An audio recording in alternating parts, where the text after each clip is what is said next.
একটি সুন্দর ঘন জঙ্গলে বাস করত নানা পশু পাখি সহ একটি বাঘ ও একটি হাতি। তারা ছিল একে অপরের চরম শত্রু।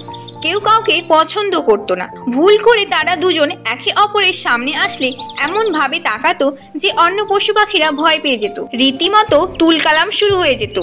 এভাবেই চলছিল তাদের শত্রুতা। এভাবেই একদিন হাতিটি বনের মধ্যে নদীতে স্নান করছিল। সুর দিয়ে শরীরে আনন্দে জল ছেটাচ্ছিল। মুখে তার হাসি, চারিদিকে সবুজ ঘন জঙ্গল। সেই বাঘটি তখন গাছের আড়াল থেকে চুপি চুপি সব দেখছে। মুখে তার দুষ্টুমি হাসি। পেছনে হাতি নদীতে স্নান করছে। পরিবেশে একটু রহস্য। বাঘ মনে মনে ভাবছে, আজ তোমায় হাতে নাতে পেয়েছি। আজ যে তোমাকে আমার হাত থেকে কেউ বাঁচাতে পারবে না। আজ তোমাকে এমন ভয় দেখাবো যে তোমার সারা জীবন মনে থাকবে। এই বলে বাঘ মুখ খুলে ভয় দেখানোর ভঙ্গিতে বলছে, ভূত। আর হাতি ভয় পেয়ে চোখ বড় বড় করছে। পাশে নদীর জল কাঁপছে। হাতিটি তখন ভয় পেয়ে নদীতে ঝাঁপ দিল। ফলে জল চারিদিকে ছিটকে পড়ল। বাঘ তখন চমকে পিছিয়ে গেল।